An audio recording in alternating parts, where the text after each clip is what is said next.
आजकल कृषि अध्यादेश सुर्खियों में बना हुआ है क्योंकि सरकार ने गुरुवार के दिन 5 घंटे चली लंबी बहस के बाद इसे पारित कर दिया गया है। कृषि उपज व्यापार और वाणिज्य संवर्धन और विधेयक 2020 और किसान उपज व्यापार एवं वाणिज्य विधेयक 2020 अब लागू हो चुका है। ऐसे में इसके पास होने के फौरन बाद भाजपा को विपक्षियों के साथ साथ अपने सहयोगियों के विरोध का भी सामना करना पड़ रहा है। तो मेरा नाम है मुस्कान चौरसिया और आप देख रहे हैं द इंडिया इनसाइड। तो चलिए शुरू करते हैं।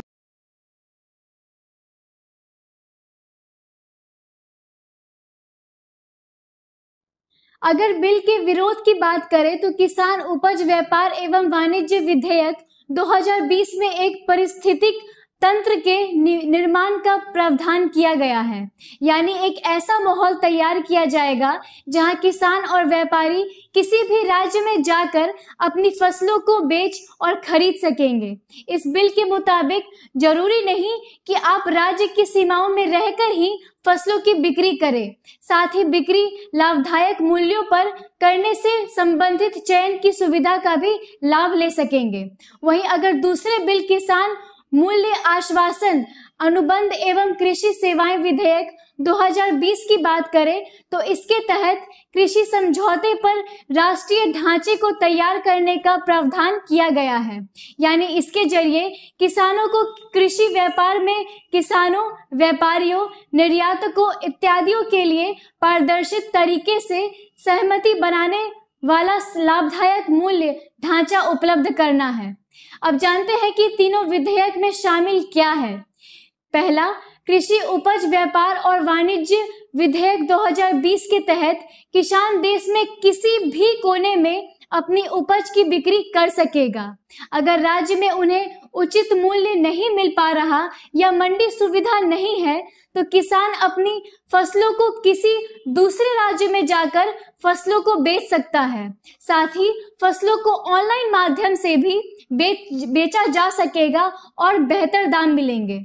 दूसरा, मूल्य आश्वासन तथा कृषि सेवाओं पर किसान समझौता 2020 के तहत किसानों की आय बढ़ाने को लेकर ध्यान दिया गया है।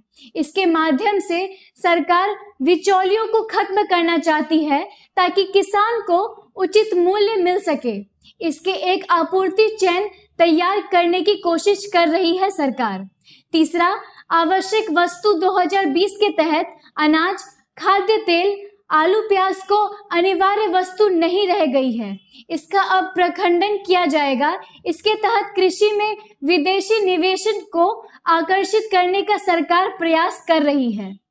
इस विधेयक के पारित होते ही इसका विरोध होना शुरू हो गया है, जिसका कारण कुछ इस प्रकार है। पहला, इसमें किसानों व अन्य राजनीतिक पार्टियों का कहना है कि अगर मंडियां खत्म हो गई तो किसानों को न्यूनतम समर्थन मूल्य यानी मिनिमम सेलिंग प्राइस नहीं मिल पाएगी, इसलिए एक राष्ट्र एक एमएसपी होना चाहिए। दूसरा, विरोध का कारण यह है कि कीमतों को तय करने का कोई तंत्र नहीं है, इसलिए किसानों और राजनीतिक दलों की चिंता यह है कि कहीं निजी कंपनियां किसानों का शोषण ना करें। तीसरा, चिंता यह भी है कि व्यापारी इस जरिए फसलों की जमाखोरी करेंगे। इससे बाजार में अस्थिरता उत्पन्न होगी और महंगाई बढ़ेगी। ऐसे में उन्हें नियंत्रित किए जाने की आवश्यकता है। चौथा, राज्य सरकारों को चिंता यह भी है कि अगर फसलों के उचित दाम राज्य में नहीं दिए जाएंगे तो किसान पड़ोसी राज्य में जाकर अपनी फसलें बेच सकेंगे। ऐसे में राज्य सरकारों को फसल संबंधित दिक्कतों का सामना करना पड़ सकता है। बता दें कि तमाम विरोधों के बीच प्रधानमंत्री नरेंद्र मोदी ने कहा कि लोकसभा में ऐतिहासिक कृषि सुधार विधेयकों का पारित होना देश के किसानों और कृषि क्षेत्र के लिए एक महत्वपूर्ण क्षण है। ये विधेयक सही मायने में किसानों को बिचौलियों और तमाम अवरोधों से मुक्त करेंगे। उन्होंने ट्वीट किया, किसानों को भ्रमित करने में बहुत सारी शक्तियां लगी हुई है। मैं अपने किसान भाइयों और बहनों को आश्वासित करता हूं कि एमएसपी और सरकारी खरीद की व्यवस्था बनी रहेगी। ये विधेयक वास्तव में किसानों को कई और विकल्प प्रदान कर उन्हें सही मायने में सशक्त करने वाले हैं। इसी बीच बिल पारित होने के बाद भाजपा की सहयोगी दल की मंत्री हरसिमरत कौर ने मोदी मंत्रिमंडल से इस्तीफा दे दिया।